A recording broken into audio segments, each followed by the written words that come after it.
نحمده ونصلي على رسوله الكريم أما بعد.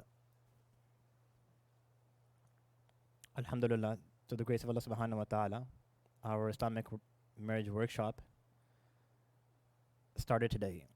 And many points were discussed. I just want to share a very important point with everyone, and that is,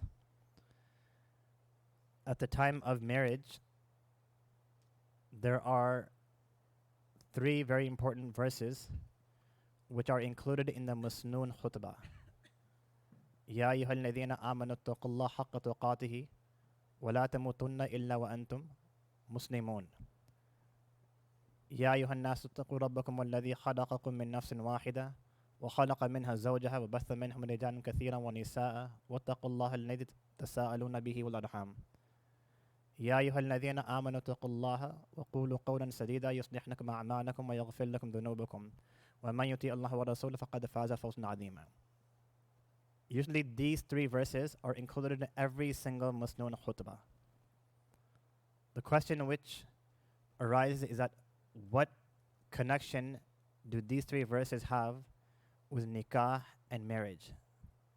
Because there's no mention of marriage, fulfillment of the husband and wife's rights in these verses.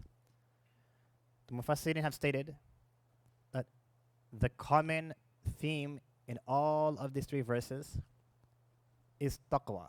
And this is the one word which will lead to a happy and successful marriage, and that is taqwa. No marriage can be successful if there's no taqwa. That means if there's no God consciousness, if there's no realization that I will be accountable for my actions, that marriage will never ever succeed. This is the root problem, or lacking taqwa is the root problem for the failures of marriage. If the criteria is anything and everything but taqwa, everything and everything but piety and righteousness, again, that marriage, that relationship will not be long lasting. Allah subhanahu wa ta'ala has mentioned it in another verse, هُنَّ لِبَاسٌ لَكُمْ وَأَنْتُمْ لِبَاسٌ لَهُنْ. They, your wives, are clothing for you, and you are clothing for your wives.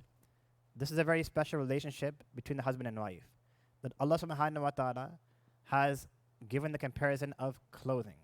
So just as clothing, it conceals the body, likewise the husband and wife should conceal each other's faults, either by forgiving each other's faults, overlooking each other's faults, and not allowing that to escalate and to spread beyond the household, rather beyond the bedroom. Just as clothing, it is a means of decoration. So in the same manner, this relationship should be a means of decoration for each other. The husband and wife should complement one another, look at each other's positive points, and overlook and ignore the negative points. Past experiences should be ignored. A very great sheikh, I cannot remember his name, very famous sheikh, he beautifully mentions that bringing up past experiences, you said this, I said this, you did this, I did this. This is a very, very bad position. Whatever happened has happened. We should forgive and forget. Now for males, this is very easy. Something which happened 5 years ago, a male would have long forgotten.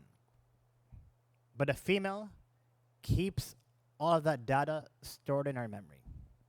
And after 5 years, when all of a sudden there's a disagreement, and she brings up a point which happened 5 years ago, the husband gets very annoyed and he gets put off. So what has happened in the past has happened in the past. We should forgive it, forget it, and move on. And make this our criteria of life, a standard of life, and that is taqwa. Taqwa means forgive. Taqwa means forget.